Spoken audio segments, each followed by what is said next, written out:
SIM removal tool, or if you don't have one available, use a paper clip and remove the SIM tray.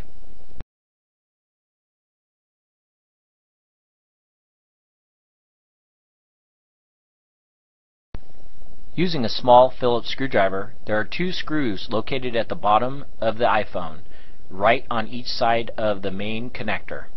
Remove both of those with the small Phillips screwdriver.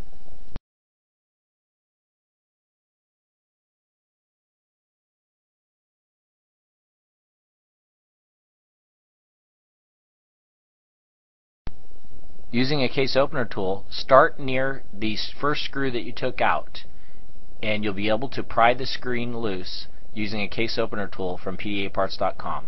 There are still 3 cables holding the display to the motherboard.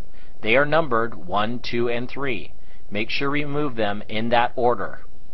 The third one is a little tricky as it is pushed in and not just pushed down on the connector. You'll lift a small white tab at the back of the connector up to about a 45-degree angle, and the ribbon will slide out.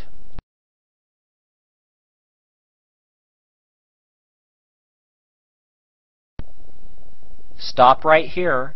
If you are only replacing the full screen assembly, including the LCD and digitizer, you need to go no further. All you'll need to do at this point is put the new screen assembly in and reattach the 3 cables and the 2 screws at the end of the unit to reassemble.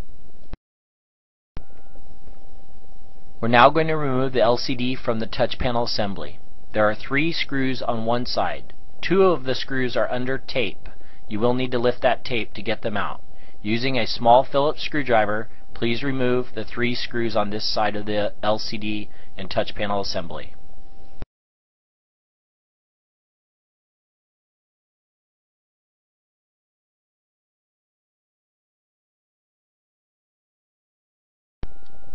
Using the same small Phillips screwdriver, remove the other 2 small screws on the other side of the screen assembly.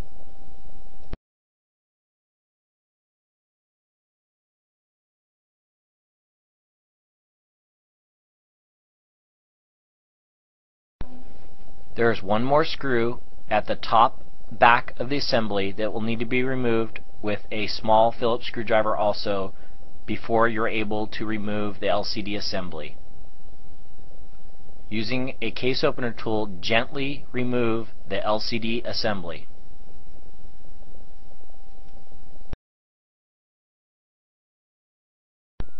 Stop here if your goal was to replace either the LCD assembly or the touch panel assembly. You're now able to put the new parts back in and put it back together. Removing the rest of the cables, number 4, 5, and 6, in that order, will now allow us to remove the motherboard and get to the battery.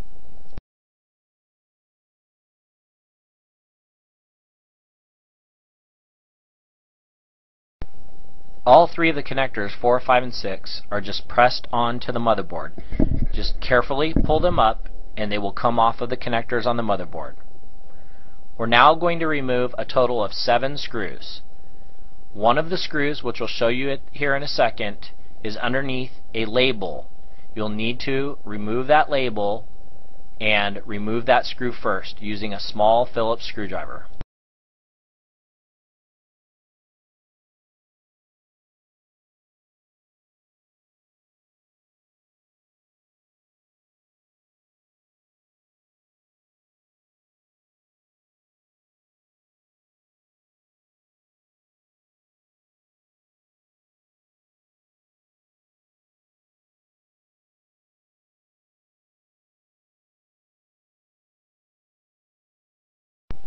Using the case opener tool, you're gently going to lift the motherboard away from the bottom assembly. Be careful, the camera is still attached on the bottom of the motherboard. You'll need to lift that connector off of the motherboard in order to remove the motherboard completely out of the assembly.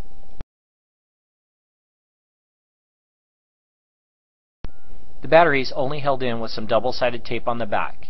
You can either use the case opener tool or the plastic tab they provide to be able to pop out the battery from the back assembly. There is no other connectors holding it in place.